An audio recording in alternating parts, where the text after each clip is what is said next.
If we're going to study the life of the Prophet ﷺ, where's a good place to begin? Prophet Ibrahim's time. Very good. Yeah, excellent. One of the reasons we want to start with Ibrahim alayhi salam is because of the city of Mecca, right? Because the Prophet ﷺ was born where? In Mecca. So Ibrahim alayhi salam, he received revelation from Allah. He was a prophet, a messenger. So Allah commanded him to take his wife Hajar and their infant son, their baby Ismail, to Mecca. But at the time, there was nothing there. There was no water, there was no people, there was no civilization.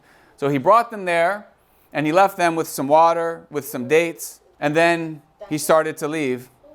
And Hajar obviously is like panicking, there's nothing here, you're leaving us. But she asked him, she said, is Allah commanding you to do this? And he said, yes. So she said, okay, well, Allah will take care of us. All right, this is called tawakkul. You guys heard this word before? Tawakkul. This is when you rely on Allah subhanahu wa ta'ala. Okay? So Allah is commanding him to do this. She has faith that Allah is going to take care of them. So Ibrahim alayhi salam, he leaves them. What do you think Ibrahim does as he's leaving? He makes dua to Allah. He makes dua to Allah for his family, for his descendants, and he leaves. So what happens now? Now you have Hajar. She's with her baby, Ismail, in the middle of the desert. There's nothing there. There's no water, no food, nothing. Just what was left with them. Ismail starts crying. Okay, he's crying. She's been trying to take care of him. Obviously, time passes. They're going to eat their food. They're going to drink their water. She has this baby that's crying and crying. So she starts worrying, panicking, trying to figure out what she can do. So there's two hills, okay? There's two hills. One is called Safa. Other is called Marwa. So she's running up Safa, looking for people, looking for water, looking for something, right? She doesn't find it. So she goes where? She goes to Marwa. She goes back and forth. How many times? 7. She goes 1, 2, 3, 4, 5, 6, 7. And then an angel visitor. Oh, was it Jibreel alayhi salam, right? Jibreel alayhi salam came and what did he do? He uncovered what? The well of Zamzam. So now what? Now you have water in the desert. So now you can actually live there. That's the most important thing that you need. So there was a specific tribe called Jurhum. So the tribe of Jurhum, they went and they found Hajar and Ismail.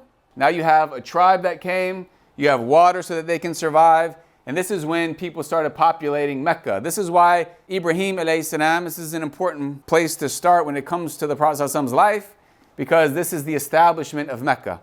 Ismail alayhi salam, he gets older and he marries from the tribe of Jurhum.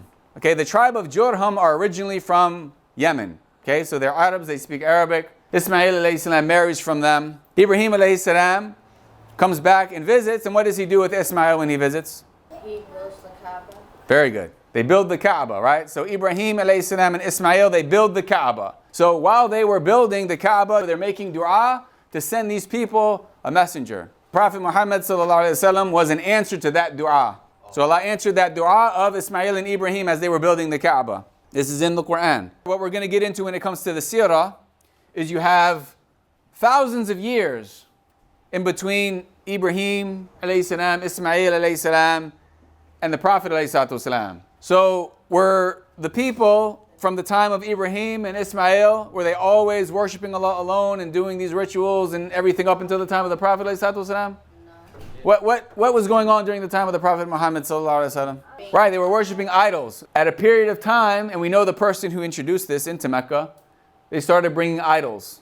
Basically, idol worship became rampant in the Arabian Peninsula. Think about Isa alayhi salam. Isa alayhi salam is only 2,000 years ago, and people are worshiping Isa. We talked about Christmas, we talked about Halloween, how people started doing all this stuff. So imagine more than that, okay, all the way back to the time of Ibrahim. Like there's all that time of people going astray. And we mentioned that from the lineage of Ishaq, there was a lot of prophets that were sent one after another, whereas Ismail alayhi salam, he only had one prophet come from his lineage, which was the Prophet Muhammad sallallahu alaihi wasallam. So inshallah, in the future, we'll go over like some of the details of how that happened.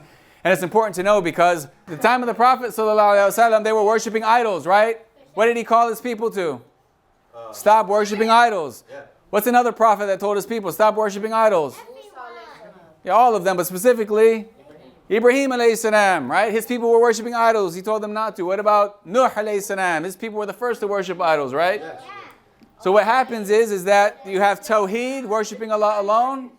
Then people, they go astray and Allah sends prophets and messengers, okay? So we're going to get into the details, inshallah, about that history, because when the Prophet ﷺ was born, there was a certain context in terms of the Kaaba, in terms of Zamzam, in terms of people worshiping idols, and all these things.